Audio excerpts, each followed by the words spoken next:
नमस्कार साथियों, नाथ पब्लिकेशन के इस ऑनलाइन प्लेटफॉर्म पर पुनः है आपका हार्दिक स्वागत है।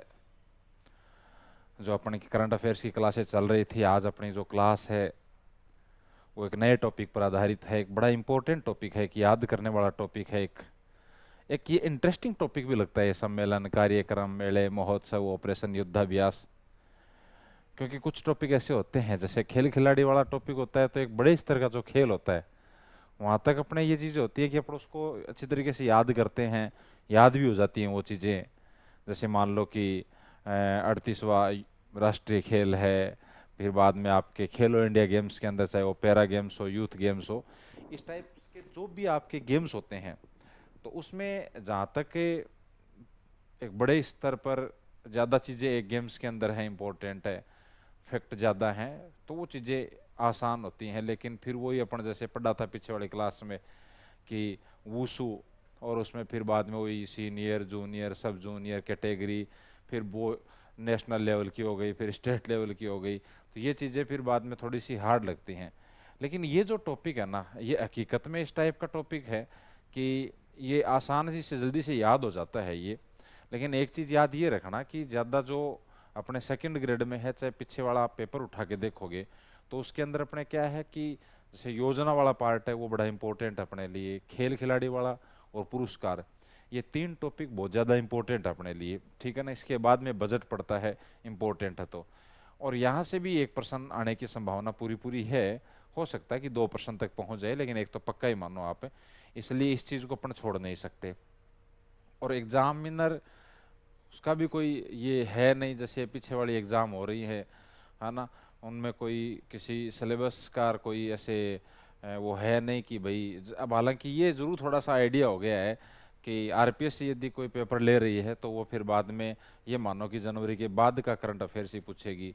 यदि अधीनस्थ बोर्ड, मान लीजिए कि अभी 4th ग्रेड का पेपर होने वाला है आगे, तो उसमें करंट अफेयर्स आएगा आपके, तो ये मान के चलो कि जैसे अभी जिन्होंने क्वेश्चन उठा के अधीनस्थ बोर्ड ने जो भी पेपर लिए हैं पीछे, जैसे अभी ये पटवार का पेपर हुआ है, इसके अलावा आपके पीछे और भी जो भी पेपर हुए हैं, तो वहाँ पुराने क्वेश्चन यानी सितंबर अक्टूबर तक वो चले गए हैं, अगस्त तक चले गए हैं वो। तो फिर बाद में आप वहाँ यदि इसमें इतना ही अंदाज़ा लगा लो कि अधीनस्थ बोर्ड यदि पूछ रहा है तो बाद में वो पुराना ज़्यादा पूछ रहा है ना, 12 महीने तक जा रहा है। और आरपीएस यदि पूछ रही है तो वो 4-5 महीने के अंदर सिमट रही है, जैसे फर्स्ट ग्रेड में भी अपन ने देखा है, ठीक है ना। तो पीछे एक पेपर याद नहीं आ रहा मेरे, एक पेपर और हुआ था आरपीएससी का। अब बात सेकंड ग्रेड की कर रहे हैं, तो सेकंड ग्रेड कर रहे हैं तो ये मान के चलो आप नॉर्मली कि 2025 से ही पर्सन अपने आने की ज़्यादा संभावना रहेगी, ठीक है। तो ये जो अपना टॉपिक है आज, इस टॉपिक को अपने पढ़ना शुरू करते हैं। हालांकि इसको अपन एक क्लास में तो नहीं कर पाएंगे, क्योंकि थोड़ा सा बड़ा पार्ट है ये। आज का जो टॉपिक है उसके अंदर आपके सम्मेलन है, कार्यक्रम है, मेले, महोत्सव, ऑपरेशन युद्धाभ्यास, ये आपके एक ही टॉपिक बना के डाल रखा है किताब के अंदर। जैसे आप ये किताब देखोगे ना, इधर ही आप किताब देख रहे हो अपने नाथ पब्लिकेशन वाली, उसमें ये एक ही टॉपिक बना के डाल रखा है। उसमें सम्मेलन है, कार्यक्रम है, मेले, महोत्सव, हाँ वो अलग है कि सम्मेलन एक जगह डाल दिए, कार्यक्रम एक जगह डाल दिए, मेले एक जगह डाल दिए, महोत्सव एक जगह डाल दिए। और फिर मैंने जैसे पीछे वाली क्लास में भी आपको थोड़ा समझाया था कि भाई दूसरा पार्ट है, तो दूसरे पार्ट की जो थ्योरी है वो थ्योरी अपन ने यहाँ साथ में ले ली है। तो यदि आपके पास दूसरा पार्ट है, कि भाई मान लो कि किसी स्टूडेंट के पास सिर्फ ये पहला पार्ट ही है, ये पहला ही पार्ट है, तो फिर बाद में पहले पार्ट के अंदर शुरू से जो मैटर है, ये मैटर अब हम पढ़ेंगे वो। क्योंकि ये कई बार वो पीछे भी कमेंट आए थे कि भाई फिर आपने ये शुरू के अंदर जो पढ़ाया है वो तो इस किताब के अंदर नहीं है। शुरू में जो पढ़ाया जा रहा है वो सेकंड पार्ट का मैटर है, जो एकदम लेटेस्ट है, जो कि 6 जुलाई से और 10 अगस्त तक के बीच का जो मैटर है, वो मैटर शुरू में लिया जा रहा है। तो अपन इस क्लास को शुरू करते हैं। जैसे आप ये देख पा रहे हो कि इसके अंदर अपन सम्मेलन भी पढ़ेंगे, है ना, कार्यक्रम है, मेले, महोत्सव, ऑपरेशन युद्धाभ्यास, ये सब चीज़ें अपन आज के अंदर पढ़ने वाले हैं, ठीक है।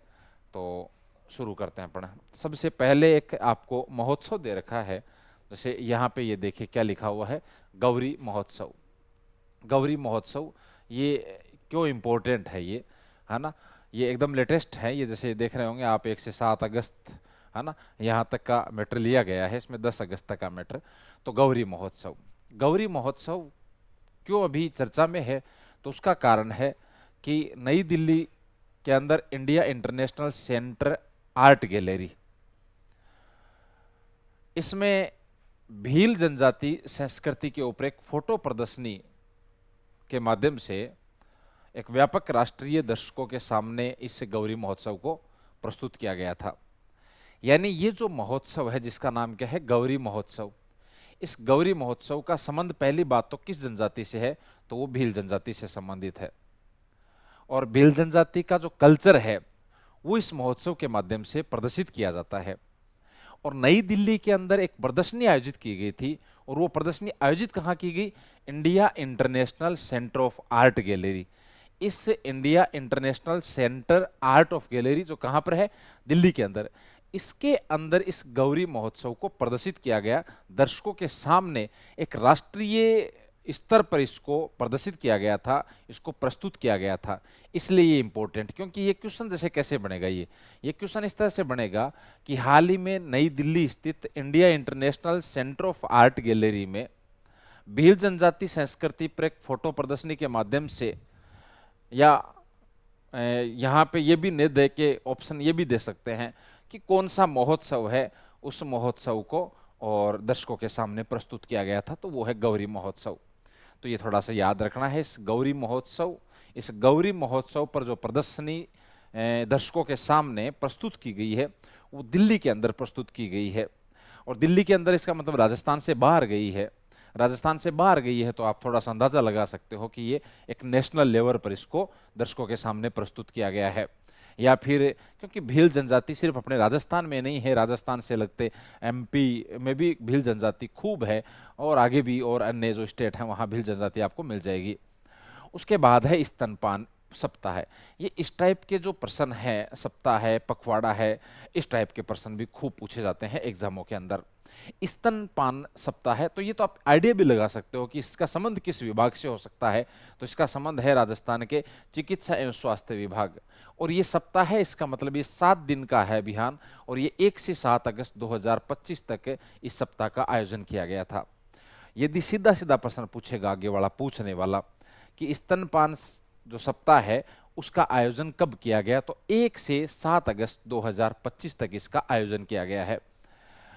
उसके बाद यदि आप देखोगे कि वर्ष 2025 की थीम क्या है, तो वो थीम है आपके prioritise breastfeeding, create sustainable support systems. ये इसकी थीम है, क्योंकि कई बार स्टेटमेंट के अंदर यदि प्रश्न देते हैं तो वो दोनों स्टेटमेंट यहाँ से बना देंगे और आपको फिर बाद में सही गलत से संबंधित प्रश्न पूछ लेंगे। और अभी तो थीम भी पूछी जा रही है, आप पीछे वाले क्वेश्चन पेपर उठा के देखेंगे तो आप देखेंगे कि थीम पूछते हैं। तो आपको ये चीजें याद करनी है, ये कि स्तनपान सप्ताह है 2025 जिसका आयोजन हाल ही में 1 से 7 अगस्त 2025 तक किया गया, उसकी थीम क्या थी, प्रायोरिटाइज ब्रेस्ट फीडिंग। नाम से दिख रहा होगा आपको ब्रेस्ट फीडिंग, तो इससे ही अंदाजा लगा सकते हो आप स्तनपान। Prioritise breastfeeding, create sustainable support systems. वापिस 2-3 बार आप याद करोगे तो याद हो जाएगा, ये इतना हार्ड कोई है नहीं matter. Prioritise breastfeeding, create sustainable support systems, ये स्तनपान सप्ताह है 2025 की थीम है। उसके बाद एक सम्मान समारोह है, और उसका नाम है राज्य स्तरीय किसान सम्मान समारोह है 2025। मैं आपको एक चीज बता देता हूं कि जितने भी राज्य स्तरीय समारोह आयोजित राजस्थान में किए गए हैं उन समारोह के बारे में ढंग से अपने को याद करना है, क्योंकि ये क्वेश्चन हर एग्जाम में पुटअप हो रहा है। राज्य स्तरीय का मतलब है कि अब राज्य स्तरीय है, इसका मतलब है कि पूरे स्टेट लेवल के ऊपर, और उससे सम्मान समारोह को आयोजित किया जाएगा, तो वो अलग अलग स्थानों पर आयोजित किए जाते हैं, ये सम्मान समारोह है। तो ये जो राज्य स्तरीय किसान सम्मान समारोह 2025 है, इसका आयोजन अभी 2 अगस्त 2025 को किया गया था, और ये बांसवाड़ा में किया गया था। कहाँ पे किया गया था, बांसवाड़ा में किया गया था। अपने यहाँ पे 3 चीज पढ़ी है अपन ने। एक अपन ने सबसे पहली है पढ़ा है एक महोत्सव जिसका नाम है गौरी महोत्सव। गौरी महोत्सव को नई दिल्ली स्थित India International Centre art gallery में भील जनजाति संस्कृति पर एक फोटो प्रदर्शनी के माध्यम से, यानी ये जो महोत्सव है इसके एक फोटो प्रदर्शनी आयोजित की गई थी, एक राष्ट्रीय स्तर पर दर्शकों के सामने इसे प्रस्तुत किया गया है। तो ये थोड़ा सा याद रखना, आपको पूछ लेगा कि हाल ही में नई दिल्ली के अंदर भील जनजाति संस्कृति पर कौन से महोत्सव को एक राष्ट्रीय स्तर पर दर्शकों के सामने प्रस्तुत किया गया है, तो वो आपकी गौरी महोत्सव है। कई बार ये चीज़ें ऐसे भी सही हो जाती हैं कि गौरी महोत्सव का संबंध किससे है, ये चीज़ें भी यदि अपन पढ़ते हैं बार बार तो अपने को ये सब चीज़ें एक दूसरे से जुड़ी हुई रहती हैं। स्तनपान सप्ताह है तो 1 से 7 अगस्त 2025 याद रखना, इसकी थीम आप याद रखोगे, prioritise breastfeeding, create sustainable support systems.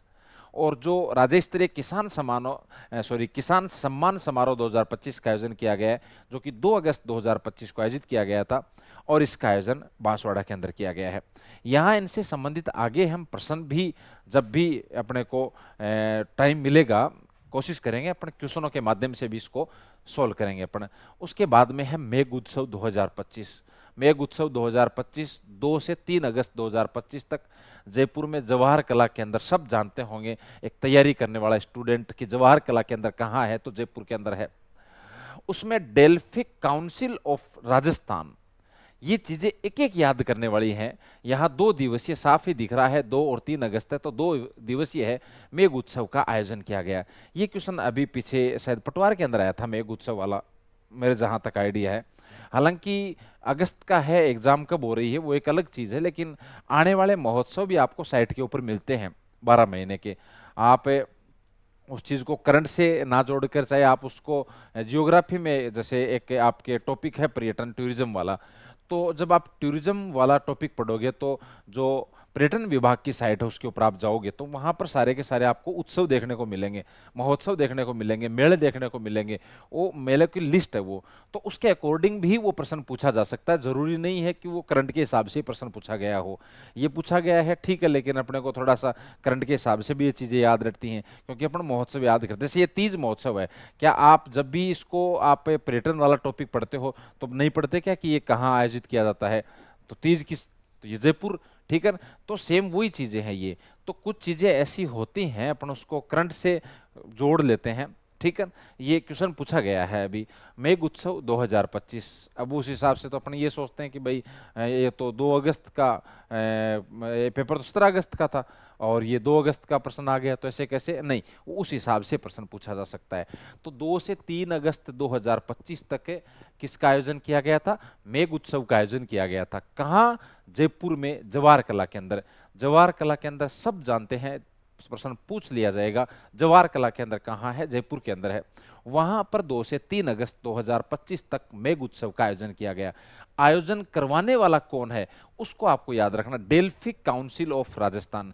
Delphic council of Rajasthan, नीचे मैंने यहां लिखा हुआ है डेल्फिक काउंसिल ऑफ राजस्थान की अध्यक्ष कौन है अभी, तो ये आपके श्रेया घुआ है। कौन है, श्रेया घुआ है।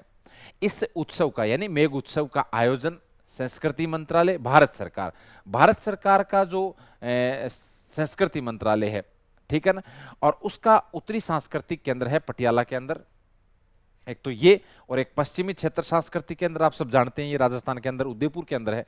जवाहर कला केंद्र की अपन अभी बात कर ही रहे थे जो कि जयपुर के अंदर है, और इसके अलावा राजीविका। इनके सहयोग से, इन सब के सहयोग से, यानी यहाँ पर सेंट्रल गवर्नमेंट के जो सांस्कृतिक मंत्रालय है उनका भी सहयोग है इसके अंदर, है ना, और उनका जो एक केंद्र है उत्तरी क्षेत्र सांस्कृतिक केंद्र पटियाला के अंदर, उनका सहयोग रहा है, प्लस राजस्थान में हो रहा है तो राजस्थान के अंदर इससे संबंधित पश्चिमी क्षेत्र सांस्कृतिक केंद्र जो कि उदयपुर के अंदर है, जवाहर कला के अंदर है, राजीविका है, इन सब के सहयोग से इसका आयोजन किया गया है। ये क्वेश्चन कई बार आते हैं स्टेटमेंट के रूप में, तब थोड़ी सी दिक्कत हो जाती है अपने, इसलिए अपने को ये चीजें याद करनी है कि मेघ उत्सव का आयोजन 2 से 3 अगस्त 2025 तक जयपुर में भी कहा, जवाहर कला के अंदर। और ये आयोजन किसके द्वारा किया गया, तो Delphic council of Rajasthan. Delphic council of Rajasthan, Delphic council of Rajasthan की अध्यक्ष यदि आपको पूछ ले तो कौन है ये, श्रेया घुआ।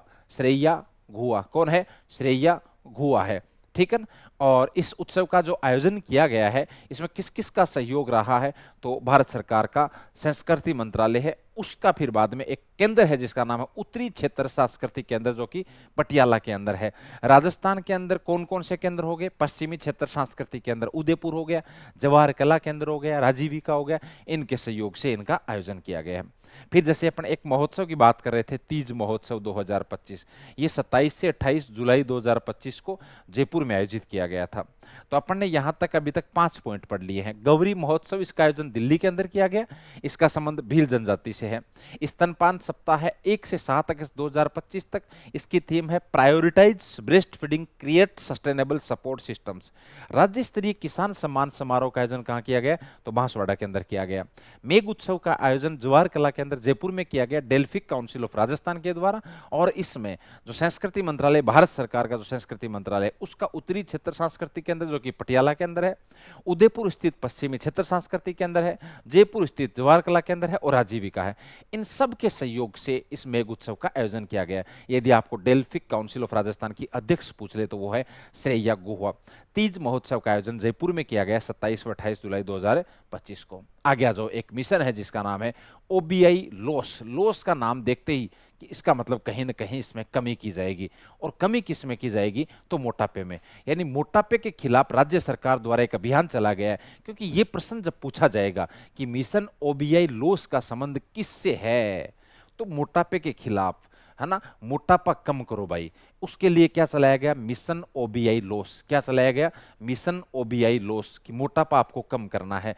इसके तहत चीनी के उपयोग हेतु निर्धारित मात्रा तय की गई है, क्योंकि चीनी का उपयोग है वो एक निर्धारित मात्रा तक किया जाना ही और आपके सेहत के लिए अच्छा है। तो यहाँ पे एक निर्धारित मात्रा तय की गई है, उस मात्रा के हिसाब से आपको चीनी को यूज में लिया जाना चाहिए। तो ये संबंध थोड़ा सा याद रखना, आप यहाँ थोड़ा सा याद रख लेना कि मिशन ओबीआई लॉस का संबंध किससे है, मोटापे को कम करने से संबंधित है ये। उसके बाद एक अभ्यास है, बहुत इंपॉर्टेंट अभ्यास मैं ये कह रहा हूँ, जिसका नाम है जोरदार, घातक और बेजोड़ अभ्यास। बड़े इंपॉर्टेंट अभ्यास हैं ये, यहां से प्रश्न आते हैं। जोरदार, घातक और बेजोड़ अभ्यास। जोरदार, नाम देखो, जोरदार, घातक, बेजोड़।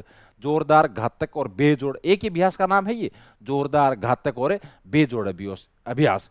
इसका आयोजन जुलाई 2025 में किया गया। कहां किया गया, पोखरण फायरिंग रेंज जैसलमेर में। ये प्रश्न पूछते हैं किसी अभ्यास से संबंधित, जो सबसे ज्यादा पूछे जाने वाला प्रश्न है वो पहला स्थान याद करना। आपको कोई भी आप अभ्यास याद करते हो, सबसे पहले आप उसका स्थान याद करो कि इसका आयोजन कहां किया गया।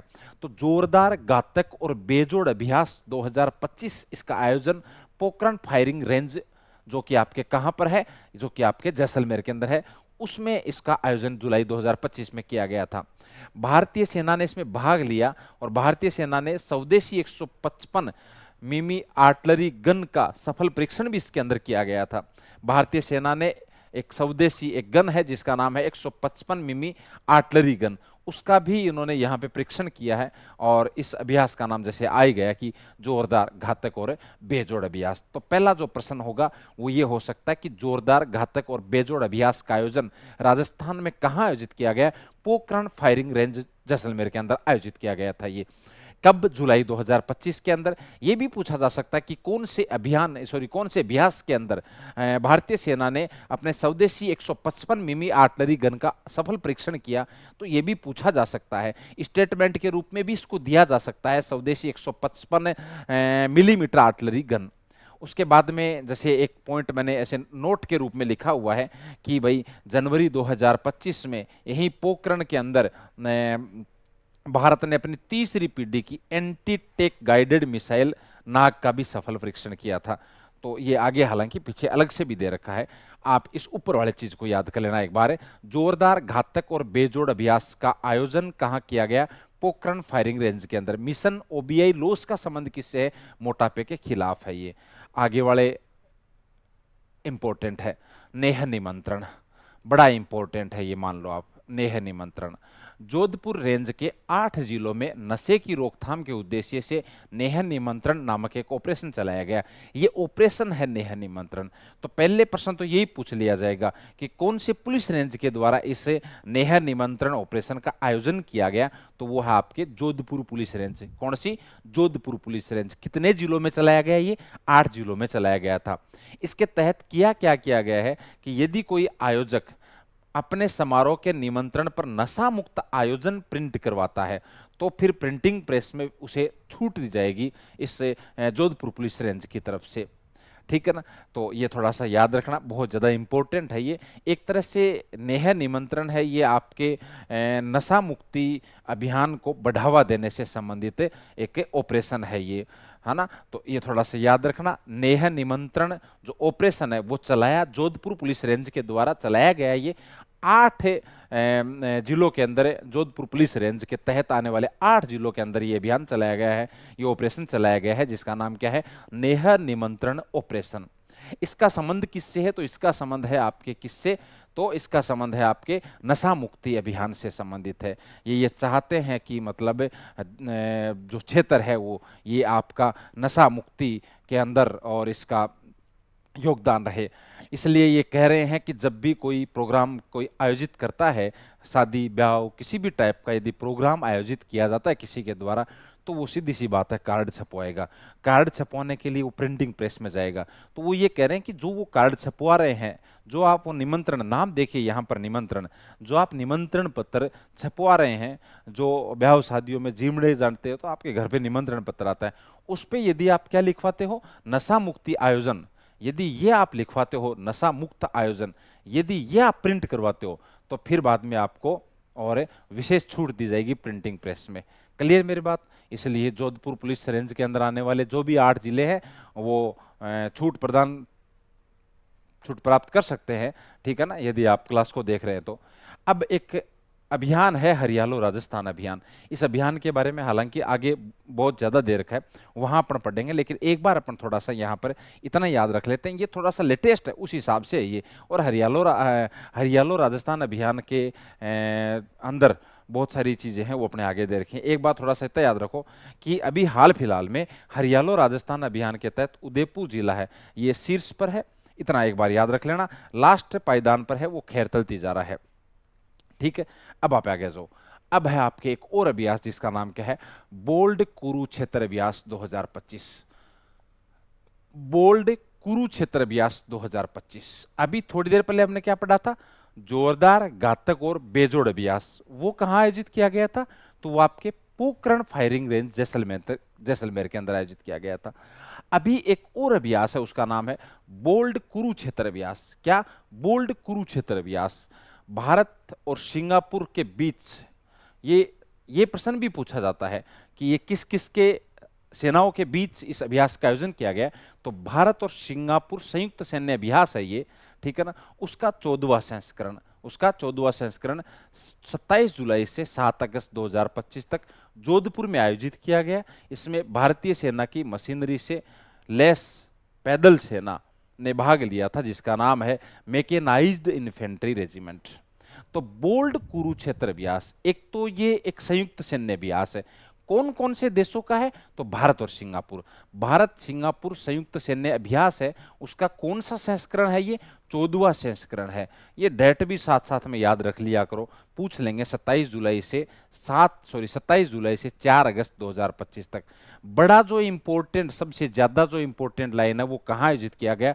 तो ये आपके जोधपुर में आयोजित किया गया। तो बोल्ड कुरुक्षेत्र अभ्यास 2025 ये किसका संयुक्त सैन्य अभ्यास है? भारत और सिंगापुर का है। बोल्ड कुरुक्षेत्र।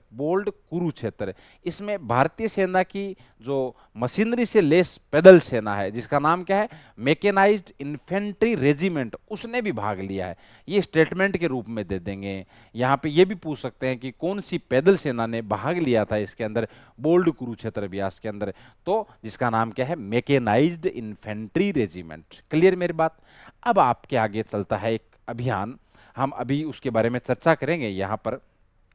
तो देखिए इधर, संपूर्णता अभियान में श्रेष्ठ प्रदर्शन करने के लिए करौली को मिला है स्वर्ण पदक। इसको बहुत बड़े तरीके से एक प्रोग्राम चलता है अपने आसान्वित जिला कार्यक्रम या आसान्वित जिला प्रोग्राम, ठीक है ना। और उसके बाद में कुछ ब्लॉक्स भी शामिल किए गए थे, तो वो आसान्वित ब्लॉक कार्यक्रम हो गया। उसके तहत संपूर्णता अभियान।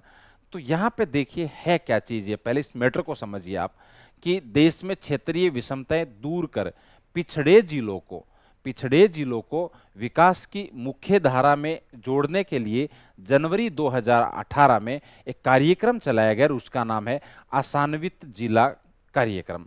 ये वैसे भी इम्पोर्टेंट है, ये प्रोग्राम योजनाएं, ये चाहे आपके पुराने टाइम से चली आ रही हो, लेकिन वर्तमान में यदि चल रही हैं तो फिर बाद में प्रश्न वहाँ से भी बढ़ने की संभावना रहती है। यदि ऑप्शन में यदि अपने सिलेबस में योजनाएं, नीतियाँ, कार्यक्रम इनका यदि जिक्र कर रखा है तो पुरानी चलने वाली जो योजनाएं हैं उन योजनाओं का जिक्र किया जा सकता है। आसान्वित जिला कार्यक्रम ये शुरू 2018 में हुआ था। आसान्वित जिला कार्यक्रम क्यों शुरू किया गया? उन जिलों के लिए जो पिछड़े हैं, पिछड़े जिलों को विकास की मुख्य धारा में जोड़ने के लिए, उन पे विशेष रूप से फोकस करने के लिए एक प्रोग्राम चलाया गया, उसका नाम है आसान्वित जिला कार्यक्रम। इस कार्यक्रम के अंतर्गत चयनित जिलों में स्वास्थ्य एवं पोषण, शिक्षा, कृषि और जल संसाधन, वित्तीय समावेशन व कौशल विकास और बुनियादी ढांचे जैसे 5 महत्वपूर्ण क्षेत्र में कार्य किया जा रहा है। यहां इसके अंदर किया क्या जा रहा है? आसान्वित जिला कार्यक्रम के अंतर्गत 5 बिंदुओं पर ध्यान रखा जा रहा है, जिसके अंतर्गत आपके स्वास्थ्य एवं पोषण, शिक्षा, कृषि और जल संसाधन, वित्तीय समावेशन व कौशल विकास, बुनियादी ढांचे, इस तरह से ये 5 पॉइंट है आपके, ठीक है ना।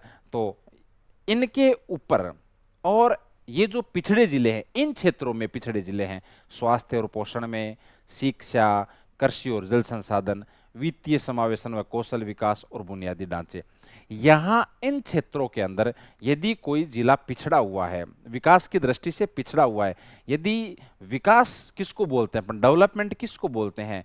जिस क्षेत्र में स्वास्थ्य सुविधाएं अच्छी हो, जहां का एजुकेशन अच्छा हो, जहां एग्रीकल्चर से संबंधित जो चीजें हैं वो या फिर अपन कहें कि कृषि के लिए उपयोगी जमीन हो, वहां पानी के संसाधन हो, आपके नहरें हो, आपके ट्यूबवेल वगैरह हो, वित्तीय समावेशन से संबंधित या कौशल विकास से संबंधित यहाँ पे जैसे इंडस्ट्री एरिया है, इसके अलावा और भी कौशल विकास कार्यक्रम चल रहे हो, ये सब चीजें, इन चीजों से यदि वंचित कोई क्षेत्र है तो इसका मतलब वो पिछड़ा जिला है विकास की दृष्टि से। तो इन पॉइंटों को ध्यान में रखते हुए एक कार्यक्रम चलाया गया, उसका नाम है आसान्वित जिला कार्यक्रम। शायद मेरी बात आप समझ गए होंगे कि आसान्वित जिला कार्यक्रम है क्या। बेसिकली ये 2018 में चलाया गया था। 5 बिंदुओं को ध्यान में रखा गया, जिसमें स्वास्थ्य सेवाएं, पोषण, शिक्षा, है ना, बुनियादी ढांचा, ये सब चीजें, इन चीजों को ध्यान में रखते हुए और एक प्रोग्राम चलाया गया 2018 में, आसान्वित जिला कार्यक्रम। उस कार्यक्रम के तहत कुछ जिलों का चयन किया गया और उन जिलों में ये देखा गया कि ये जिले वास्तव में विकास की दृष्टि से पिछड़े हुए जिले हैं, तो उनको विकास की मुख्य धारा में लाया जाए, इसके लिए इस प्रोग्राम को शुरू किया गया था।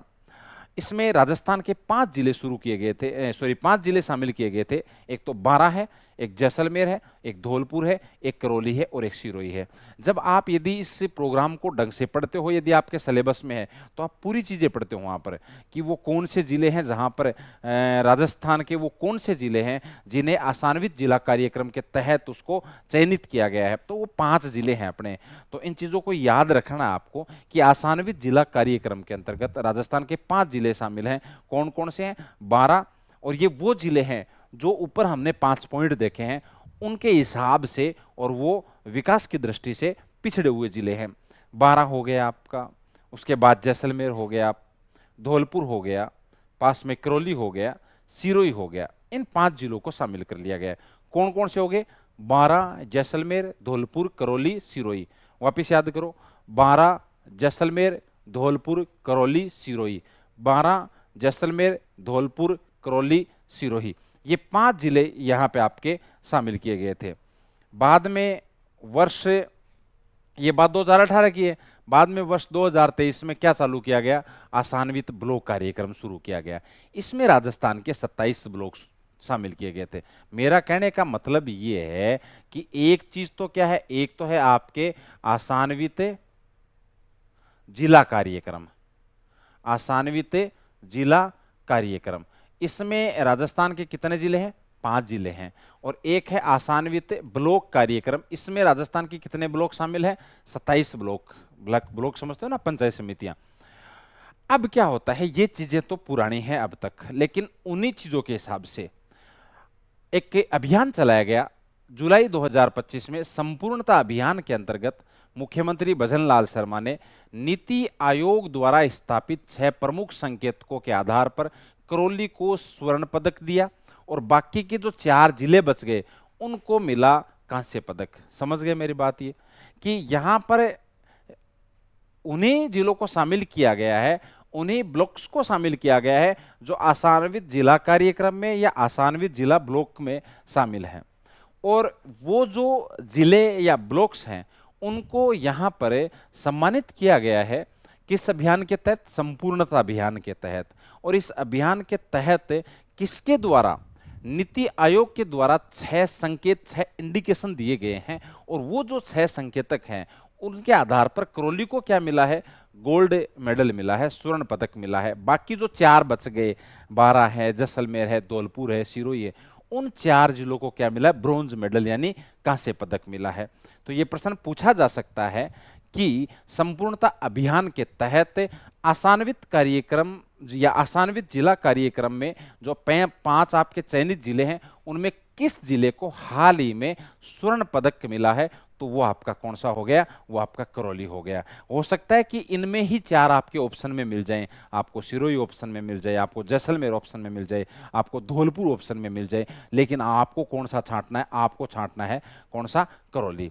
अब एक चीज और याद रखना, फिर हमने क्या देखा था? हमने ये देखा था कि उसके बाद 2023 में कार्यक्रम चलाया गया, और उस कार्यक्रम का नाम क्या था? आसान्वित ब्लॉक कार्यक्रम। और इस कार्यक्रम में कितने ब्लॉक थे? 27 ब्लॉक थे। इन 27 ब्लॉक में से 3 ब्लॉक राजस्थान के हैं जिनको स्वर्ण पदक मिला। ये 3 ब्लॉक कौन से हो गए? एक तो जायल हो गया नागौर में, एक रानी पाली के अंदर, और एक खैरवाड़ा उदयपुर के अंदर।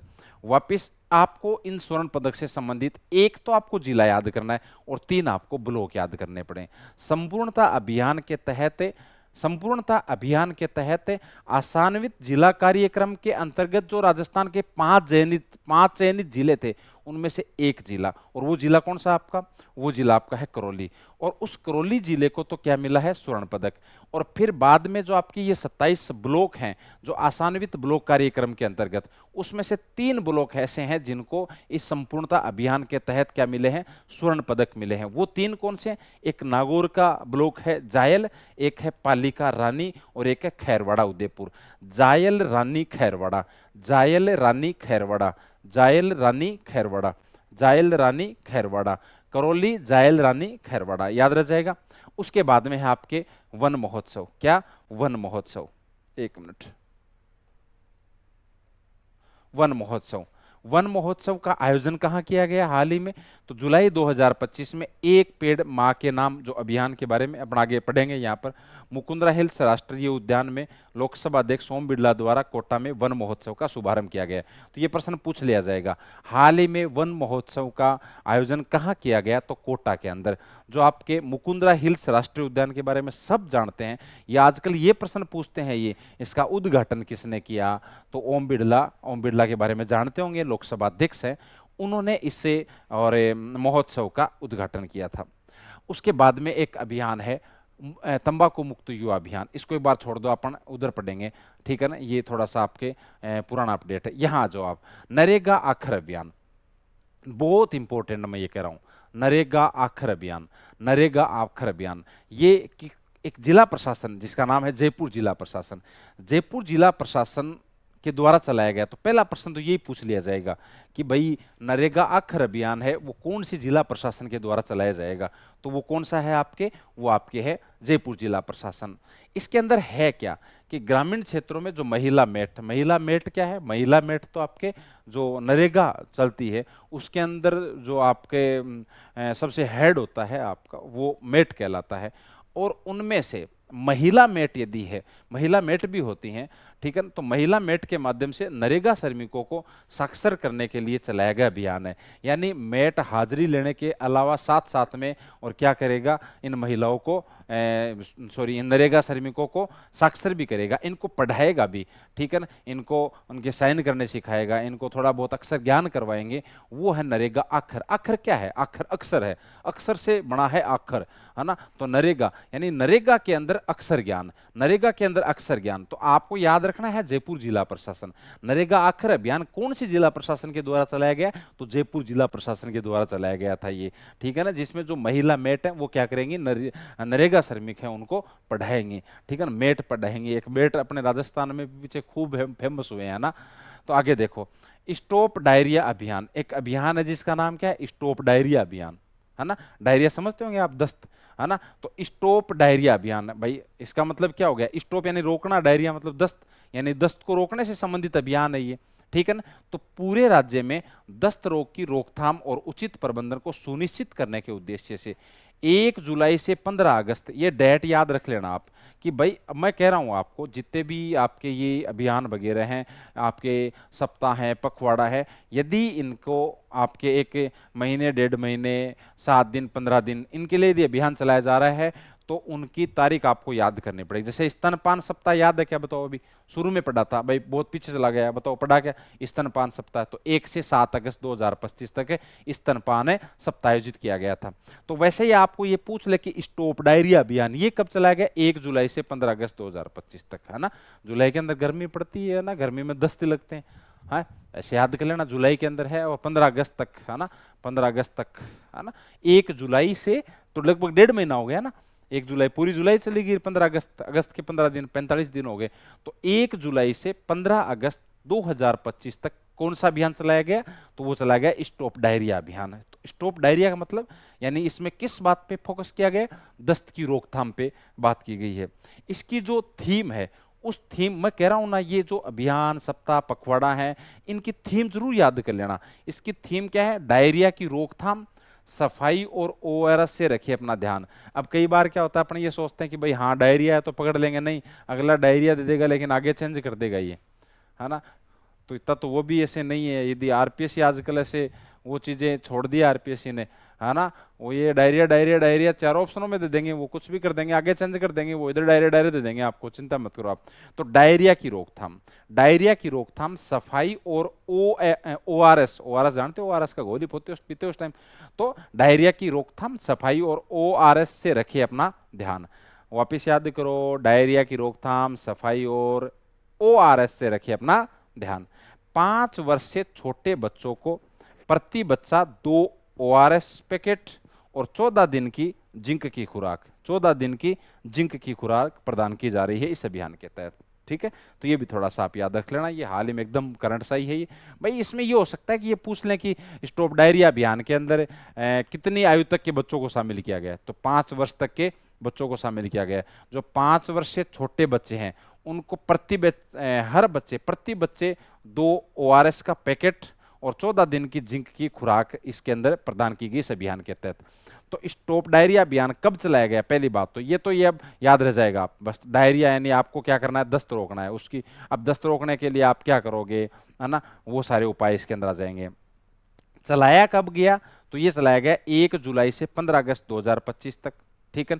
इसकी थीम आपको याद रखनी है भाई, डायरिया की रोकथाम, सफाई और ओआरएस से रखिए अपना ध्यान। इसके अंदर क्या किया गया? 5 वर्ष से जो भी छोटे बच्चे हैं उनको प्रति बच्चा 2 ओआरएस का पैकेट दिया गया प्लस 14 दिन की जिंक की खुराक प्रदान की गई। नरेगा आखर अभियान है वो कौन से जिला प्रशासन के द्वारा चलाया गया? तो वो आपके जयपुर जिला प्रशासन के द्वारा चलाया गया। क्लियर मेरी बात यहां तक? अब आप आ गया जो यहां देखिए, कबीर यात्रा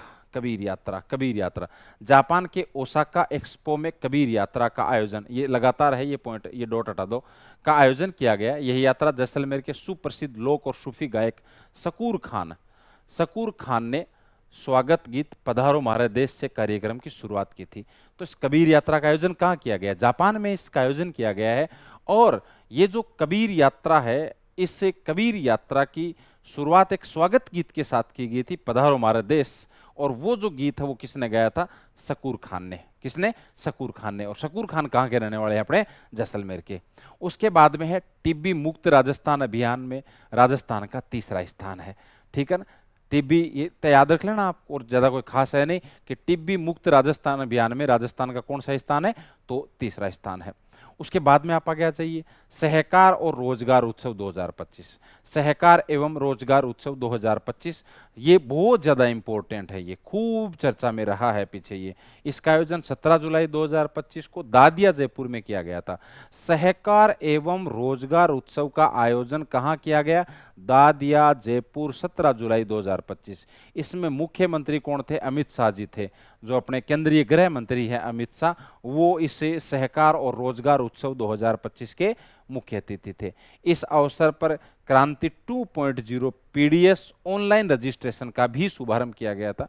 यह प्रश्न पूछा जा सकता है कि भाई क्रांति 2.0 पीडीसीएस ऑनलाइन रजिस्ट्रेशन का शुभारंभ कौन से आयोजन के तहत या कौन से उत्सव के दौरान इसका शुभारंभ किया गया? तो सहकार एवं रोजगार उत्सव 2025। इसका उद्देश्य क्या है? किसका? सहकार एवं रोजगार उत्सव का। इसका उद्देश्य है दुग्ध सहकारी समितियों को डिजिटल प्लेटफॉर्म से जोड़ना। जो भी दुग्ध सहकारी समिति हैं, है ना, दुग्ध सहकारी समिति हैं, उनको डिजिटल प्लेटफॉर्म से जोड़ना। तो इसमें ज्यादा इंपॉर्टेंट, मेरे हिसाब से सबसे ज्यादा इंपॉर्टेंट इसका स्थान है। मुख्य अतिथि भी इसका पूछ सकते हैं। अब उसके बाद यहां से अपने जो दूसरे पार्ट का मैटर है वो यहां से शुरू होता है। दूसरे पार्ट वाला जो मैटर है ना, वो यहां से शुरू होता है। लोक सेवा दिवस 2025, यहां से शुरू होता है दूसरे पार्ट का मैटर। अब तक, सॉरी, पहले पार्ट का मैटर। अब तक जो अपन पढ़ रहे थे वो अपन पढ़ रहे थे क्या? दूसरे पार्ट का मैटर। मैंने कहा ना कि दूसरे पार्ट का मैटर इसके अंदर शुरू में है।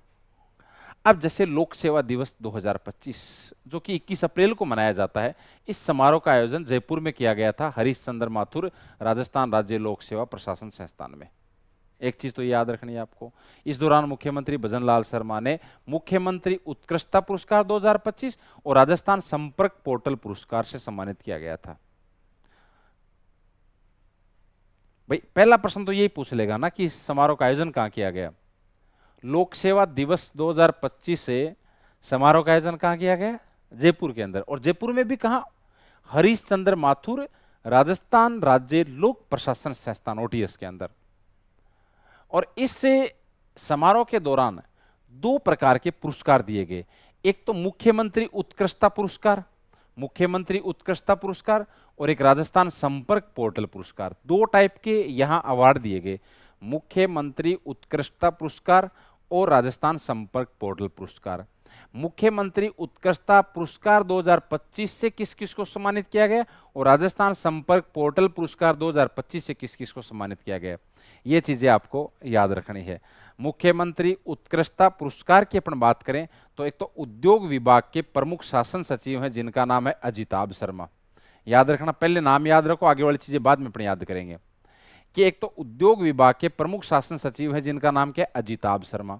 तो अजिताभ शर्मा हो गए, ठीक है ना, अजिताभ शर्मा हो गए। एक पेंशन और पेंशन कल्याण विभाग के निदेशक हैं, डायरेक्टर हैं, जिनका नाम है देवराज। तो एक तो अजिताभ शर्मा हो गए और एक देवराज हो गए। एक आरएनटी मेडिकल कॉलेज के प्राचार्य हैं जिनका नाम है डॉक्टर विपिन माथुर। इनको, ये तीन व्यक्ति हैं, अजिताभ शर्मा, देवराज और डॉक्टर विपिन माथुर। पहली तो बात ये याद करो कि मुख्यमंत्री उत्कृष्टता पुरस्कार जो प्रदान किया गया था उसमें इन तीन व्यक्तियों का नाम क्या है? अजिताभ शर्मा, देवराज और डॉक्टर विपिन माथुर, है ना। अजिताभ शर्मा, देवराज और डॉक्टर विपिन माथुर। अजिताभ, ये देखो अमिताभ मत कर देना, अजिताभ है ये, अजिताभ शर्मा, ये अजिताभ शर्मा, अजिताभ शर्मा। एक तो अजिताभ शर्मा हो गए, उसके बाद में एक आपके देवराज हो गए, देवराज हो गए, और एक आपके हो गए डॉक्टर विपिन माथुर, विपिन माथुर। ये तीन जने हैं जिनको मुख्यमंत्री उत्कृष्टता पुरस्कार 2025 से सम्मानित किया गया था मुख्यमंत्री भजनलाल शर्मा के द्वारा। ठीक, और किस दौरान? एक समारोह है जिसका नाम है लोक सेवा दिवस 2025, लोक सेवा दिवस समारोह है 2025। इसमें मुख्यमंत्री उत्कृष्टता पुरस्कार से किस किस को सम्मानित किया गया? अजिताभ शर्मा, देवराज, डॉक्टर विपिन माथुर। अच्छा, अजिताभ शर्मा है, ये कौन है, ये किस पद पर है? तो ये उद्योग विभाग के प्रमुख शासन सचिव हैं। ठीक है, दिख रहा होगा आपको, उद्योग विभाग के प्रमुख शासन सचिव हैं। देवराज कौन है? तो पेंशन और पेंशनर्स कल्याण विभाग के डायरेक्टर हैं, निदेशक हैं। और डॉक्टर विपिन माथुर कौन है? तो ये आरएनटी मेडिकल कॉलेज के प्राचार्य हैं। अब ये है कि किस लिए दिया गया, आगे वाली बात यहां से उठती है, किस लिए दिया गया। तो अजिताभ शर्मा को तो दिसंबर 2024 में हम पढ़ते हैं राइजिंग राजस्थान कार्यक्रम, पढ़ा है हमने, जयपुर में आयोजित किया गया था। उसके सफल आयोजन के लिए राइजिंग राजस्थान कार्यक्रम 2024 दिसंबर 2024 में जो आयोजित किया गया था, उसका सफल आयोजन करवाने के लिए अजिताभ शर्मा को मुख्यमंत्री उत्कृष्टता पुरस्कार से सम्मानित किया गया। देवराज को क्यों? तो जीवित प्रमाण पत्र के ऑनलाइन वेरिफिकेशन से संबंधित नवाचार के लिए इन्होंने से संबंधित नवाचार किए, जीवित प्रमाण पत्र के ऑनलाइन वेरिफिकेशन। और विपिन माथुर को मेरा अस्पताल मेरी जिम्मेदारी नवाचार के लिए। तो ये तीन आपको याद रखने हैं। मुख्यमंत्री उत्कृष्टता पुरस्कार 2025, अजिताभ शर्मा, देवराज, डॉक्टर विपिन माथुर। अजिताभ शर्मा को तो राइजिंग राजस्थान कार्यक्रम के, ठीक है ना, देवराज को जीवित प्रमाण पत्रों के ऑनलाइन वेरिफिकेशन, और डॉक्टर विपिन माथुर को मेरा अस्पताल मेरी जिम्मेदारी नवाचार। 2-3 बार आप याद करोगे तो याद हो जाएंगे। अजिताभ शर्मा को राइजिंग राजस्थान कार्यक्रम, ये ऐसे पॉइंट पकड़ लो आप, राइजिंग राजस्थान कार्यक्रम, देवराज को जीवित प्रमाण पत्र के ऑनलाइन वेरिफिकेशन, और डॉक्टर विपिन माथुर को मेरा अस्पताल मेरी जिम्मेदारी अभियान। उसके नीचे उसके बाद में है आपके राजस्थान संपर्क पोर्टल पुरस्कार। तो यहाँ लोक सेवा दिवस समारोह 2025 के दौरान पहला तो हो गया मुख्यमंत्री उत्कृष्टता पुरस्कार, दूसरा है आपके राजस्थान संपर्क पोर्टल पुरस्कार 2025। ये इससे किस किस को सम्मानित किया गया? तो वैभव गालरिया को, प्रियंका गोस्वामी को, सुरेश कुमार ओला और रुक्मणी रियार, ये 4 हैं। वैभव गालरिया, कौन से गालरिया? वैभव गालरिया, प्रियंका गोस्वामी, सुरेश कुमार ओला, रुक्मणी रियार। ऊपर 3 है मुख्यमंत्री उत्कृष्टता पुरस्कार में, अजिताभ शर्मा, देवराज, डॉक्टर विपिन माथुर, याद हो गए होंगे तीनों, अजिताभ शर्मा, देवराज, डॉक्टर विपिन माथुर। और नीचे राजस्थान संपर्क पोर्टल, इसमें 4 है संपर्क पोर्टल में, वैभव गालरिया, प्रियंका गोस्वामी, सुरेश कुमार ओला, एक गालरिया है, एक गोस्वामी है, एक ओला है, एक रियार है ना, रुक्मणी रियार। अब आ जाओ, ये बहुत ज्यादा इंपॉर्टेंट, 76वां गणतंत्र दिवस समारोह है। 76वां गणतंत्र दिवस समारोह है, वो भी राज्य स्तरीय। राज्य स्तरीय 76वां गणतंत्र दिवस समारोह का आयोजन कहाँ किया गया? महाराणा भूपाल स्टेडियम है उदयपुर के अंदर। ये प्रश्न पूछ लिया गया है, ये है ना, पूछ लेंगे ये। 76वां गणतंत्र दिवस समारोह का आयोजन कहाँ किया गया भाई? जो कि राज्य स्तरीय है, उसका आयोजन किया गया उदयपुर के अंदर। उदयपुर में गणतंत्र दिवस की पूर्व संध्या पर आईजी सत्येंद्र सिंह को तो राष्ट्रपति पुलिस पदक से और 16 अन्य पुलिस अधिकारियों व कर्मचारियों को पुलिस पदक से सम्मानित किया गया। ये प्रश्न पूछ लेंगे, ये प्रश्न ये पूछेंगे कि राज्य स्तरीय 76वें गणतंत्र दिवस समारोह के दौरान निम्नलिखित में से किसे राष्ट्रपति पुलिस पदक से सम्मानित किया गया? तो वो है महानिरीक्षक सत्येंद्र सिंह। इसको रटना आपको, तो महानिरीक्षक सत्येंद्र सिंह। अगला प्रश्न ये पूछा जा सकता है कि भाई राज्य स्तरीय 76वें गणतंत्र दिवस समारोह के दौरान कितने पुलिस अधिकारियों और कर्मचारियों को पुलिस पदक से सम्मानित किया गया? तो वो आपकी संख्या कितनी है? 16। तो एक तो आपको याद करना सत्येंद्र सिंह को, और एक संख्या याद करनी है 16 की। तो 76वें राज्य स्तरीय गणतंत्र दिवस समारोह के दौरान है, जो कि उदयपुर में आयोजित किया गया था, ठीक है ना, और पर्टिकुलरली पूछा था कई बार, है ना, महाराणा भूपाल स्टेडियम याद करना आपको, महाराणा भूपाल स्टेडियम उदयपुर के अंदर। इसमें आईजी सत्येंद्र सिंह को तो राष्ट्रपति पुलिस पदक और 16 पुलिस अधिकारियों और कर्मचारियों को पुलिस पदक से सम्मानित किया गया था। एक राष्ट्रपति पुलिस पदक है और एक सिर्फ पुलिस पदक है। राष्ट्रपति पुलिस पदक है, ये एक को मिला है, ये बड़ा पदक है भाई, राष्ट्रपति पुलिस पदक, ये महानिरीक्षक सत्येंद्र सिंह को मिला है। और केवल पुलिस पदक आ जाए इस गणतंत्र दिवस समारोह के दौरान तो वो है 16। ध्यान रहे कि गणतंत्र दिवस के अवसर पर गंगानगर जिले के मेजर जनरल सुरेश भांबू, जो कि असम राइफल्स में महानिरीक्षक पद पर कार्यरत हैं, उनको राष्ट्रपति द्वारा युद्ध सेवा मेडल से सम्मानित किया गया है। ये दोनों चीजें अलग है भाई।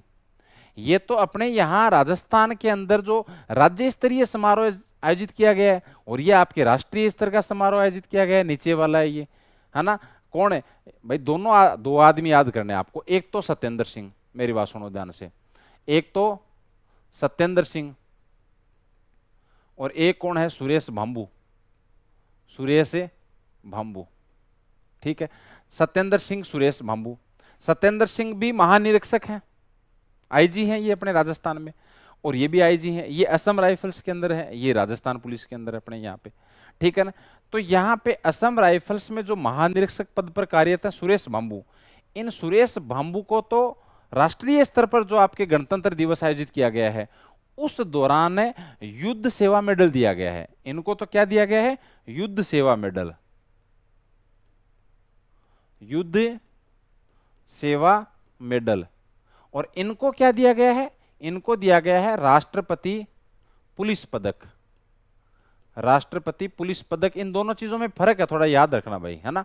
इसको अलग याद रखना है, इसको अलग याद रखना है। सत्येंद्र सिंह को तो आप अलग याद रखोगे और सुरेश भांबू को आप अलग याद रखोगे।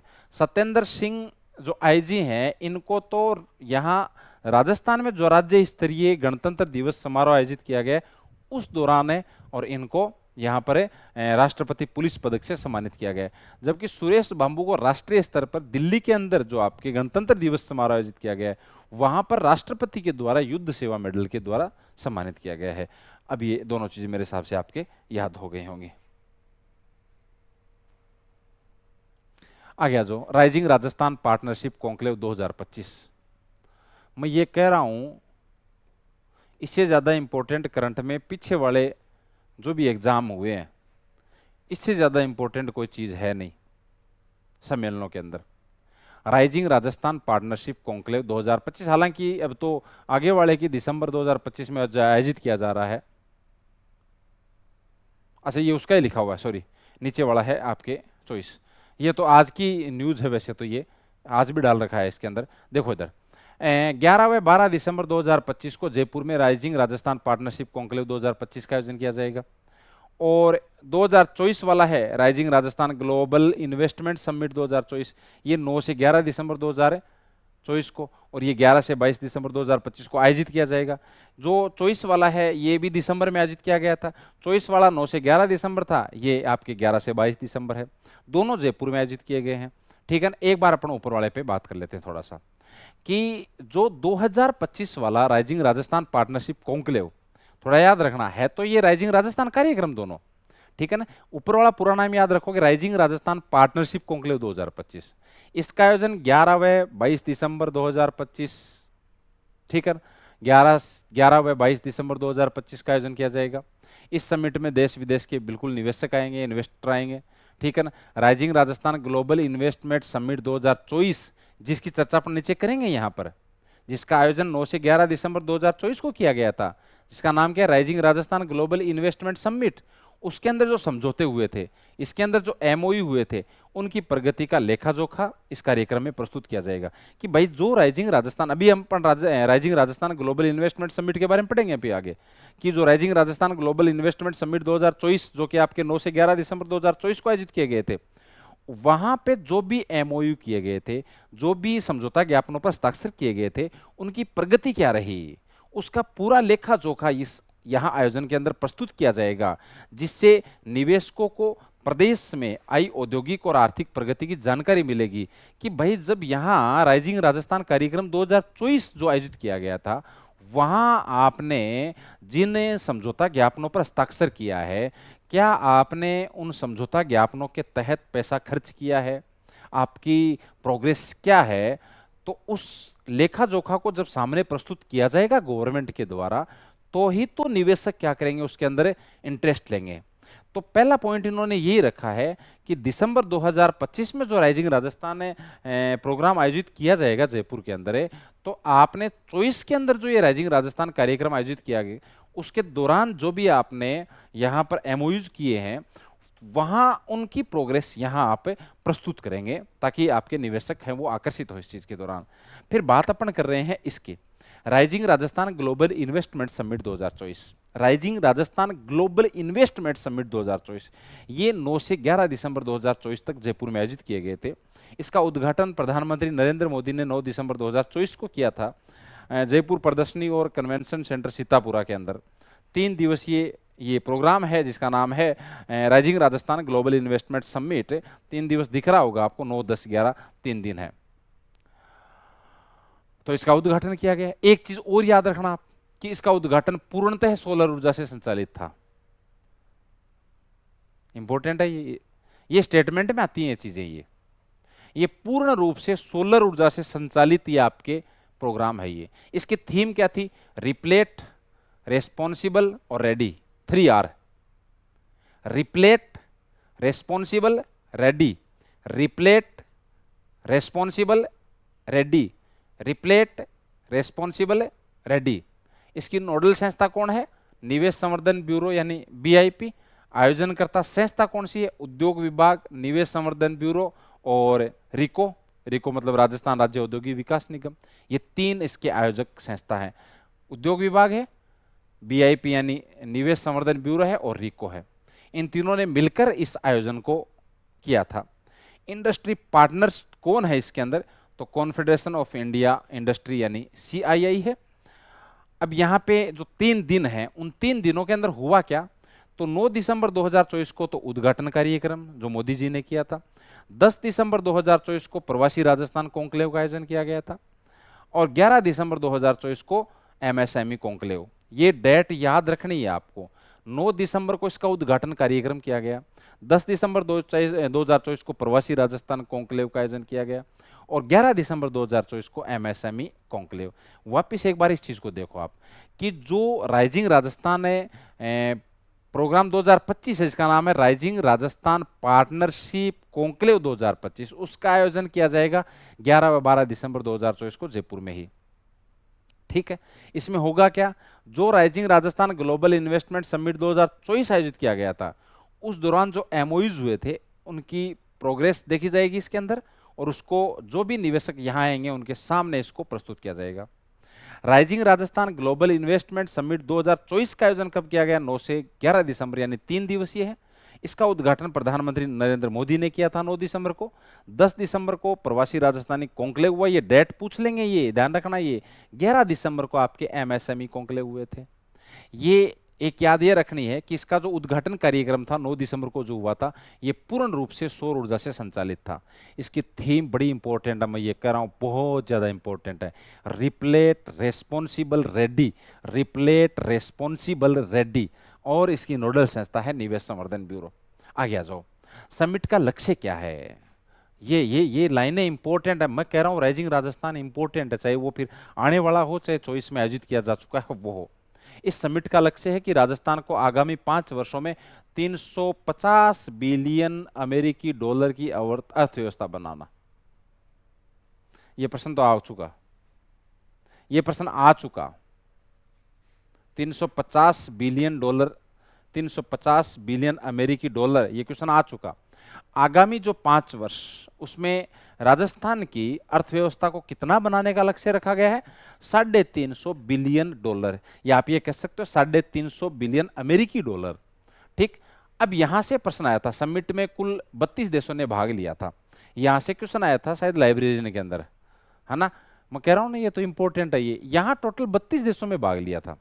यहाँ जो ये राइजिंग राजस्थान कार्यक्रम 2024 है, उसमें कितने देशों ने भाग लिया? 32 देशों ने भाग लिया। उसमें 17 देश तो पार्टनर के रूप में थे और 15 देश थे वो आपके प्रतिभागी देशों के रूप में थे। इसमें जो पार्टनर देश है यानी साझेदार देश हैं वो आपके क्यूबा है, डेनमार्क है, जापान है, मलेशिया है, मोरक्को है, स्पेन है, सिंगापुर है, पोलैंड है, स्विट्जरलैंड है, कोस्टारिका है, अर्जेंटीना है, नेपाल है, थाईलैंड है, दक्षिण कोरिया है, ब्राजील है, ओमान है, वेनेजुएला है। अब ये याद कर लेना, आप प्रश्न तो पूछ लिया है ना, ये तो कह नहीं सकते कि इंपॉर्टेंट नहीं है। प्रतिभागी देश है आपके जर्मनी, यूके हो गया, रूस हो गया, मिस्र हो गया, इंडोनेशिया हो गया, सेशेल्स हो गया, घाना है, इक्वेडोर है, जिम्बाब्वे है, मेडागास्कर, प्रागवे, ऑस्ट्रेलिया, फिनलैंड, चाड और इराक। ये आपके कौन से हैं? प्रतिभागी देश हैं। टोटल 32 देशों ने भाग लिया। 17 देश तो पार्टनर है, साझेदार देश हैं, और बाकी के जो 15 देश हैं वो आपके क्या है? प्रतिभागी देश हैं। ठीक है, तो ये थोड़ा सा आपको याद रखना है। उसके बाद में देखिए, समिट में जल सुरक्षा पे बात की गई, सतत खनन और महिलाओं के नेतृत्व वाले जो स्टार्टअप्स हैं, ऐसे टोटल 12 क्षेत्रीय सत्र इसके अंदर आयोजित किए गए थे। ये चीजें पूछते हैं ये कि इसके अंदर टोटल कितने क्षेत्रीय सत्र आयोजित किए गए, 12, है ना। उद्घाटन कार्यक्रम के दौरान मुख्यमंत्री भजनलाल शर्मा ने प्रधानमंत्री नरेंद्र मोदी को चंदन की नक्काशी से निर्मित 40 इंच लंबी और 2 किलो वजनी एक तलवार भेंट की थी, और जिसका वास्तुकार कौन था, जिसका वास्तुकार था विनोद कुमार जांगिड़, जो कि आपके चूरू के रहने वाले थे। तलवार पर महाराणा प्रताप के शौर्य और पराक्रम से संबंधित इसको 6 भागों में डिवाइड किया गया था। तो ये थोड़ा सा ये भी याद रख लेना, क्योंकि ये विनोद कुमार जांगिड़ का प्रश्न पूछा जा सकता है कि प्रधानमंत्री नरेंद्र मोदी को मुख्यमंत्री भजनलाल शर्मा के द्वारा यहाँ उद्घाटन कार्यक्रम के दौरान जो एक तलवार भेंट की गई थी, जो 40 इंच लंबी थी, 2 किलो इसका वजन था, उसका वास्तुकार कौन था, विनोद कुमार जांगिड़। विनोद कुमार जांगिड़ कहाँ के हैं विनोद कुमार जांगिड़, तो चूरू के हैं भाई। उद्घाटन 9 दिसंबर 2024 को किसने किया, मोदी जी ने किया ना भाई। 9, 10, 11 3 दिन आपको याद रखने हैं, है ना। 9, 10, 11 3 दिन आपको याद रखने हैं, है ना। तो ये थोड़ा सा आप इसको याद रख लेना, ठीक। प्रधानमंत्री नरेंद्र मोदी ने आर फैक्टर पर जोर दिया, राइजिंग, रिलायबल, रेस्पेक्टिव और रिफाइन, ठीक है। राजस्थान ने समिट के दौरान 35 लाख करोड़ रुपए के समझौता ज्ञापनों पर हस्ताक्षर किया। यह प्रश्न भी आने की संभावना है पूरी की पूरी, क्योंकि हमने थोड़ी देर पहले जो चीज पढ़ी है, थोड़ी देर पहले हमने क्या पढ़ा वहां पर, हमने वहां ये पढ़ा है कि 2025 का जो राइजिंग राजस्थान कार्यक्रम होगा, उसमें होगा क्या, उसमें वही होगा कि जो 2024 में एमओयूज किए गए तो वो कितने, भाई ये दोबारा इस पे चर्चा हो रही है ना, दोबारा इस पे चर्चा हो रही है कि 35 लाख करोड़ रुपए के समझौता ज्ञापनों पर हस्ताक्षर किए गए। अब ये जो हिसाब किताब है, ये वहां आपको निवेशकों के सामने रखना पड़ेगा कि हमने जो 35 लाख करोड़ रुपए के समझौता ज्ञापनों पर हस्ताक्षर किए हैं, तो हमने अभी तक कितने स्थापित कर दिए, कितने प्रोग्रेस पे हैं, कितने बाकी हैं, ये सारा का सारा लेखा जोखा उनके सामने प्रस्तुत किया जाएगा कि भाई हम इस चीज के प्रति कितने इंटरेस्ट लेने वाले हैं। इन सब चीजों को उन निवेशकों के सामने प्रस्तुत किया जाएगा। तो ये पूछ लिया जाएगा कि जो समझौता ज्ञापनों पर हस्ताक्षर हुए तो कितने रुपए के, 35 लाख करोड़ रुपए के समझौता ज्ञापनों पर हस्ताक्षर किए गए थे, ठीक है। जिनमें प्रमुख प्रतिबद्धताएं क्या हैं, खास करके सौर ऊर्जा पर जोर रखा गया है, क्योंकि हमने देखा है जो उद्घाटन कार्यक्रम हुआ है वो पूर्ण रूप से सौर ऊर्जा से संचालित प्रोग्राम था। उद्घाटन किसने किया, नरेंद्र मोदी जी ने किया। कब किया, 9 दिसंबर 2024 को किया। इसके अंदर एक तलवार भेंट की गई मुख्यमंत्री भजनलाल शर्मा के द्वारा, उसके वास्तुकार कौन थे, विनोद कुमार जांगिड़ थे। विनोद कुमार जांगिड़ का संबंध कहां से है, चूरू से है भाई। किससे है, चूरू से है। तो सौर ऊर्जा, सीमेंट, खनन में, ठीक है ना, इन सब चीजों पे जोर दिया गया है। निवेश का योगदान इस प्रकार होगा, ऊर्जा निवेश आपके जो ऊर्जा निवेश होगा, एनर्जी जो इन्वेस्टमेंट होगा वो आपके 20.82 लाख करोड़ रुपए, उद्योग इंडस्ट्री के अंदर 3.94 लाख करोड़ रुपए, उसके बाद में आपके है खनन तो 1.83 लाख करोड़ रुपए, शहरी विकास है 0.97 लाख करोड़ रुपए, और कृषि है वो आपके 0.65 लाख करोड़ रुपए। इस तरह से ऐसे कुल मिला के यहाँ 35 लाख करोड़ रुपए के समझौता ज्ञापनों पर हस्ताक्षर किया गया है। ये पूछा जा सकता है कि सबसे ज्यादा किस निवेश पर यहां पर हस्ताक्षर किए गए, तो ऊर्जा निवेश के ऊपर 35 लाख करोड़ रुपए में से 20 लाख करोड़, 21 ही मान लो आप, 20.82 है, लगभग 21 लाख करोड़ रुपए। आप एग्जैक्ट आंकड़ा याद करो तो बहुत ही भली बात है कि 20.82 लाख करोड़ रुपए, 20.82 लाख करोड़ रुपए के समझौता ज्ञापनों पर हस्ताक्षर तो कौन से निवेश में, ऊर्जा निवेश में। टोटल 35 लाख करोड़ रुपए के समझौता ज्ञापनों पर हस्ताक्षर हुआ, उसमें सबसे ज्यादा किस पे, ऊर्जा निवेश पे। कितना, 20.82 लाख करोड़ रुपए। उसके बाद में देखिए मीट, ये बहुत इंपॉर्टेंट है, ये meet in India conclave 2025। Meet in India conclave 2025 पर्यटन मंत्रालय भारत सरकार ने पर्यटन विभाग राजस्थान सरकार, पर्यटन विभाग राजस्थान सरकार, federation of Indian chambers of commerce and industry यानी फिक्की के सहयोग से यहाँ पर 14वें ग्रेट इंडियन ट्रैवल बाजार के अवसर पर 4 मई 2025 को जयपुर में मीट इन इंडिया कॉन्क्लेव 2025 का आयोजन किया गया। प्रश्न ये पूछ लेंगे कि मीट इन इंडिया कॉन्क्लेव 2025 का आयोजन कहाँ किया गया, जयपुर में किया गया। कब किया गया, मई 2025 के अंदर किया गया था, ठीक है ना। तो ये थोड़ा सा आप याद रख लेना। हृदय हार्ट कॉन्क्लेव 2025 3 दिवसीय प्रोग्राम है ये, ठीक है ना। इंटरनेशनल हार्ट कॉन्क्लेव 2024 का आयोजन जयपुर में किया गया है यहाँ पर, है ना, अक्टूबर 2024 के अंदर। फिर उसके बाद में है वनस्पति बीज बैंक राज्य स्तरीय कार्यशाला। राज्य स्तरीय यदि कोई प्रोग्राम आता है तो इंपॉर्टेंट अपने आप ही हो जाती है। पृथ्वी दिवस जो 22 अप्रैल को मनाया जाता है, तो 22 अप्रैल 2025 के अवसर पर ये दुर्गापुरा में जरूर सुना होगा आपने, कृषि अनुसंधान संस्थान दुर्गापुरा जयपुर में वनस्पति बीज बैंक राज्य स्तरीय कार्यशाला का आयोजन किया गया। इंपॉर्टेंट बन जाता है। वनस्पति बीज बैंक राज्य स्तरीय कार्यशाला का आयोजन कहाँ किया गया?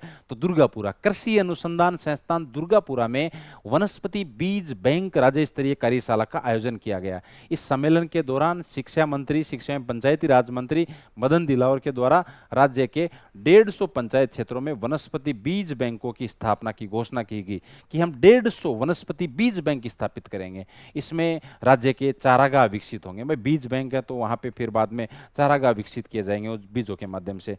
सम्मेलन के दौरान मदन दिलावर द्वारा मांडलगढ़ भीलवाड़ा निवासी भंवरलाल खटीक को चारागाह भूमि विकास एवं वनस्पति संरक्षण के लिए अच्छा कार्य करने के लिए सम्मानित किया गया है। ये प्रश्न पूछ लेंगे तो भंवरलाल खटीक को याद रखना है। क्या क्या याद रखोगे इसके अंदर? कि एक तो वनस्पति बीज बैंक राज्य स्तरीय कार्यशाला का आयोजन कहाँ किया गया? तो जयपुर में किया गया। इसमें जो मुख्य अतिथि के रूप में जो व्यक्ति हैं वो कौन है? आपके मदन दिलावर है, जो कि शिक्षा मंत्री है, आप सब जानते होंगे। इन्होंने घोषणा ये की थी कि 150 पंचायत क्षेत्रों में वनस्पति बीज बैंक स्थापित करेंगे। कितने? 150। तो ये प्रश्न पूछ लिया जाएगा कि वनस्पति बीज बैंक राज्य स्तरीय कार्यशाला का जो आयोजन किया गया था उस दौरान कितने वनस्पति बीज बैंकों की स्थापना की घोषणा की गई? तो 150 वनस्पति बीज बैंकों की स्थापना की घोषणा की गई थी। एक आपको भंवरलाल खटीक पूछा जा सकता है कि इस दौरान जिन्होंने चारागाह भूमि विकास और वनस्पति संरक्षण के इस फील्ड में एक अच्छा कार्य किया है भंवरलाल खटीक ने। भंवरलाल खटीक का संबंध मांडलगढ़ भीलवाड़ा से है, तो यहाँ इसी वनस्पति बीज बैंक राज्य स्तरीय कार्यशाला के दौरान यहाँ भंवरलाल खटीक को भी सम्मानित किया गया था। इस भंवरलाल खटीक का संबंध है वो आपके मांडलगढ़ भीलवाड़ा से है। क्लियर मेरी बात यहाँ तक? अब उसके बाद आप आगे आ जाइए। फिर है निम्स यूनिवर्सिटी जयपुर। तो ये क्यों चर्चा में है? तो 25 से 27 अप्रैल 2025 तक नई दिल्ली में आयोजित विश्व स्वास्थ्य शिखर सम्मेलन 2025 की बैठक में मेजबानी की है इन्होंने। हालांकि मेजबानी यहाँ पर 3 यूनिवर्सिटी ने की थी, लेकिन उसमें अपने राजस्थान की भी एक यूनिवर्सिटी है जिसका नाम है निम्स यूनिवर्सिटी राजस्थान। दूसरी अशोका यूनिवर्सिटी है, Manipal Academy of Higher Education है। इन तीनों ने संयुक्त रूप से, मेरी बात वापस सुनना, कि दिल्ली के अंदर एक सम्मेलन आयोजित किया जाता है, एक शिखर सम्मेलन आयोजित किया जाता है और उसका नाम है विश्व स्वास्थ्य शिखर सम्मेलन 2025। 2025 के अंदर दिल्ली के अंदर एक सम्मेलन आयोजित किया गया और उसका नाम है विश्व स्वास्थ्य शिखर सम्मेलन। ये जो विश्व स्वास्थ्य शिखर सम्मेलन 2025 जो कि अप्रैल 2025 में आयोजित किया गया था, उसमें 3 जो इंस्टीट्यूट हैं, जिसमें एक निम्स यूनिवर्सिटी राजस्थान है, एक अशोका यूनिवर्सिटी है, एक Manipal Academy of Higher Education है, इन्होंने संयुक्त रूप से इस शिखर सम्मेलन की मेजबानी की थी। तो ये पूछा जा सकता है कि विश्व स्वास्थ्य शिखर सम्मेलन 2025 का आयोजन जो नई दिल्ली में किया गया था उसमें राजस्थान की कौन सी यूनिवर्सिटी थी जिन्होंने यहाँ पर इस सम्मेलन के दौरान मेजबानी की थी? तो वो है निम्स यूनिवर्सिटी जो कि जयपुर के अंदर है। क्लियर मेरी बात यहाँ तक? उसके बाद में आप देखिए मुख्यमंत्री भजनलाल शर्मा की एडीबी कंट्री डायरेक्टर मियो ओका से मुलाकात, है ना। मियो ओका कौन है? एडीबी जानते होंगे, एशिया डेवलपमेंट बैंक है, उसकी कंट्री डायरेक्टर है जिसका नाम है मियो ओका। उससे मुख्यमंत्री भजनलाल शर्मा ने और मुलाकात की है। तो फिर मुलाकात के क्या मायने हैं वो इसके अंदर दे रखा है। क्या मायने हैं? कि मुख्यमंत्री ने एडीबी कंट्री डायरेक्टर मियो ओका, याद रखना मियो ओका, उनसे मुलाकात की और बताया कि प्रदेश को वर्ष 2030 तक $350 बिलियन की अर्थव्यवस्था बनाने का लक्ष्य रखा गया है। भाई थोड़ी देर पहले हमने देखा है उसमें यह लिखा हुआ था कि 5 वर्षों तक है और $350 बिलियन ये राजस्थान की अर्थव्यवस्था, और वो 5 वर्ष जोड़ते हैं तो 2030 तक। ये प्रश्न आना इंपॉर्टेंट है, ये प्रश्न आने की संभावना है कि राजस्थान को $350 बिलियन की अर्थव्यवस्था बनाने का लक्ष्य किस वर्ष तक रखा गया? भाई 2030 तक। कब तक? 2030 तक। तो बनाने के लक्ष्य प्राप्त करने में एडीबी है, ये एक अच्छा यहाँ पर योगदान देगा, इनकी सहयोग रहेगा, इन्होंने ये बताया है। साथ ही विकसित भारत 2047 की तर्ज पर विकसित राजस्थान 2047 में भी सहयोग करेगा। तो जैसे विकसित भारत 2047 है वैसे विकसित राजस्थान 2047 है। इसमें भी यहाँ पर एडीबी है, वो आपकी एशिया डेवलपमेंट बैंक है, ये इनका कहने का मतलब ये है कि मियो ओका जो कि एडीबी की कंट्री डायरेक्टर है, उनसे जब भजनलाल शर्मा मुलाकात करते हैं तो मुलाकात करके कोई चाय वाय नहीं पीते हैं, वहाँ पर कुछ चीज़ों पे सहयोग की बातें हुई थी। और वो सहयोग किस किस में, कि भाई जो राजस्थान ने $350 बिलियन की अर्थव्यवस्था बनाने का लक्ष्य रखा है 2030 तक, उसमें हम सहयोग करेंगे। प्लस राजस्थान ने विकसित भारत 2047 की तर्ज पर जो विकसित राजस्थान 2047 है, उसमें भी एडीबी आपका सहयोग करेगा। एडीबी से प्राप्त होने वाले अन्य सहयोग क्या है, तो वो आपके राजस्थान हाईवे इन्वेस्टमेंट प्रोग्राम है, इसके अलावा जयपुर मेट्रो फेज 2 तकनीकी वित्तीय सहयोग है। इनमें भी एडीबी का जो लगातार सहयोग है वो जारी है। उसके बाद में आपके एक है 85वां अखिल भारतीय पीठासीन अधिकारी सम्मेलन। ये कहाँ आयोजित किया गया? पटना में। तो फिर हम पटना में आयोजित किया गया तो अपन क्यों पढ़ रहे हैं? वो इसलिए पढ़ रहे हैं क्योंकि राजस्थान का जो प्रतिनिधित्व किया है वो जो राजस्थान विधानसभा के अध्यक्ष हैं वासुदेव देवनानी, उन्होंने किया था। तो 85वां अखिल भारतीय पीठासीन अधिकारी सम्मेलन पटना में आयोजित किया गया, लेकिन इसमें राजस्थान की तरफ से लीडरशिप किसने की? वासुदेव देवनानी। और वासुदेव देवनानी कौन है? ये राजस्थान विधानसभा के अध्यक्ष हैं वर्तमान में। फिर है आपके वाटर विजन 2047 सम्मेलन। इंपॉर्टेंट चीजें हैं ये। जल शक्ति मंत्रालय द्वारा आयोजित राज्य के जल मंत्रियों का दूसरा जो अखिल भारतीय सम्मेलन है वो उदयपुर में आयोजित किया गया 18 से 19 फरवरी 2025 को। ये तो पीछे एग्जाम में आ चुका है, ठीक है ना। इस सम्मेलन का उद्घाटन केंद्रीय जल शक्ति मंत्री CR पारिक ने किया था और इसकी अध्यक्षता ओडिशा के मुख्यमंत्री जिनका नाम है मोहन चरण मांझी, उन्होंने की थी। इस सम्मेलन का विषय क्या है? ये बड़ा इंपॉर्टेंट है। इसका विषय है इंडिया एट 2047, एक जल सुरक्षित राष्ट्र। क्वेश्चन आ चुका है ये जो आपके जल मंत्रियों का दूसरा अखिल भारतीय सम्मेलन आयोजित किया गया था, ये प्रश्न आ गया कि भाई कहां किया गया था? ये उदयपुर में किया गया था। ये 18-19 फरवरी 2025 को, ये डेट भी बाकायदा वहां लिख रखी थी उसके अंदर। अब ये भी पूछ सकते हैं कि भाई इसका विषय क्या है? इसका विषय इंडिया एट 2047, एक जल सुरक्षित राष्ट्र। इंडिया एट 2047, विकसित भारत 2047, इंडिया एट 2047, एक जल सुरक्षित राष्ट्र। तो ये आज की अपनी क्लास थी। कैसी लगी जरूर आप बताइए। आगे भी अपन मिलते रहेंगे। ओके, धन्यवाद।